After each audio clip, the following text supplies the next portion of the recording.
everybody, and welcome to my members-only video on tricky behavioral questions. As always, I want to thank you guys for being my members. You guys are awesome, and I hope you like the weird color scheme in this video. I actually have the lights in my room here set to green, and I just wanted to see how my camera could auto color correct to compensate for the weird green lights.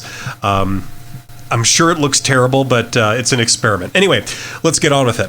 So, tricky behavioral questions. Listen, the problem with job interviews, and in particular, a lot of recruiters, is that, you know, even though job interviews are known for their very cliched and predictable questions that people have essentially been asking for over 100 years, a lot of recruiters like to think that they're witty and clever by turning those questions on their head.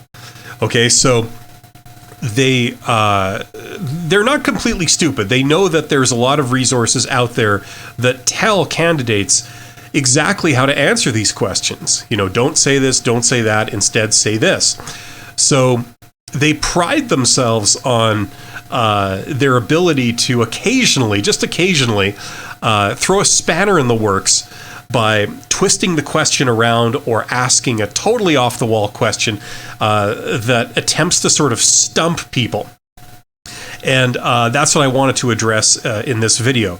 Now, you know, a common thing that recruiters will do when they try and do this is they will ask a cliched question and then add a little thing on the end saying, but I don't want you to say X, you know, X being the standard answer.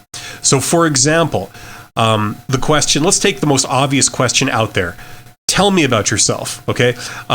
What a lot of people will do is they'll do what I recommend, which is they'll essentially give information that's on their resume. You know, tell me about yourself. Okay, sure, here. And then you basically explain the stuff that's on your resume.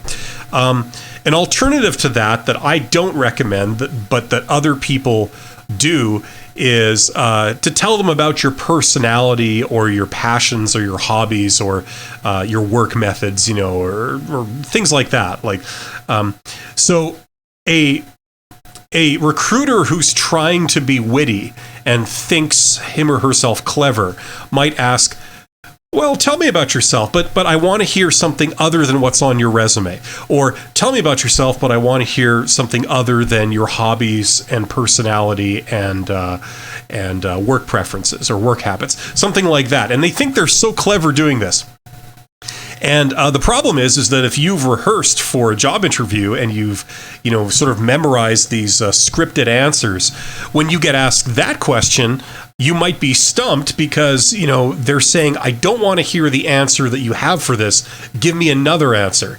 And that throws a lot of people. So how do we answer these? Well, the solution is to think about what we're doing in the job interview. What is the whole point of the interview? What does the recruiter want to hear? What do they want to verify?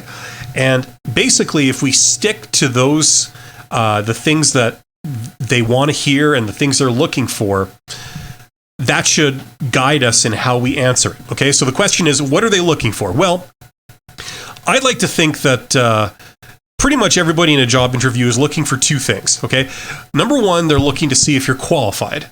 Now, normally, if your resume indicated that you're not qualified, then you wouldn't be there, right? They wouldn't have called you in for an interview. So presumably you are qualified, or they would never have asked you. Now, what they are doing specifically at the interview is they're going to just try and verify that what's written on your resume seems to be true. Okay, so for example, if you say you're a medical doctor and that's what's written on your resume or your CV, and then they bring you in for an interview and they ask you the most basic medical question of all and you can't answer it, that would tend to suggest that there's something wrong with your medical credentials. Either they're a fabrication or something's off, right? So that's what they're trying to verify. They're verifying that you know your stuff, okay? The other thing that they're looking for in a job interview is your soft skills, okay? There are many soft skills that you need. You need to be agreeable. You need to be able to work with other people. You need to have somewhat of a sense of humor for most jobs.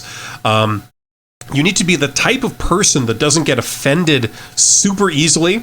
You don't have anything obvious wrong with your presentation, the way you look or the way you behave. And you should understand protocol, you should understand manners, you should understand appropriateness and diplomacy and all that kind of stuff. So that's the kind of stuff that they're trying to probe for, okay? Beyond that, they're looking for other personality traits, things that I'm sure we all know, okay? Things like integrity. I mean, if you just lie about absolutely everything, that will obviously be a problem, right? If you have lied about anything on your resume is not accurate, that would be, and they catch you in that would be a problem, okay? So when you go to a job interview, basically, you're trying to demonstrate that not only do you have the qualifications, but you're a person that they would want to work with. Anybody would want to work with, okay? That's kind of the guideline, okay? So that means that in addition to being pleasant, in addition to being agreeable and friendly and having a smile on your face and trying to be personable, they would want someone who, just I'm trying to condense this down into like a 2-minute video, which already is 6 minutes. I better hurry up. Instead of that, you're looking for someone who's basically a team player. And this is what a lot of people have a problem with. They don't seem to understand. You might be great as an individual, but a lot of the questions that they ask when they ask behavioral type questions in job interviews, they're to do with your relationship with others, how you work with other people. And do you understand, how to work with other people in a professional way and in an appropriate way? Okay. So you want to have opinions. You want to, be invested in your job and be passionate about your job. But you also want to defer to authority, and you want to be able to cooperate with other people for the greater good. So as long as you give answers that tend to suggest that, okay, then you can't go wrong. For example, if they think they're clever and they say, what are some of the weird off-ball questions? Give me one word that describes you. What animal are you? Things like this. Why should we hire you, but don't talk about the qualifications? Things like this. If you're wondering how to answer that, you revert to, okay, how can I show that I'm someone that people would want to work with? Okay, and how can I show that I understand how to work with others?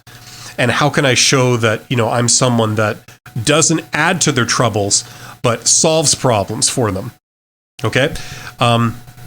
That's the general guideline. So if they ask you a question where you're honestly stumped because it's just such an off-the-wall question, or maybe you're a very detail-oriented person like I am, and they love to throw general questions out there, which detail-oriented people have trouble with, you don't know what you're going to say, just revert to the default answers of showing a positive attitude, showing that you understand how to work with other people, you understand how to interoperate correctly with other people, how to solve problems, and specifically, if they're wanting to dig deeper and ask you more specific questions, revert to showing that you are qualified for all the different things that they've said they're looking for in the job ad.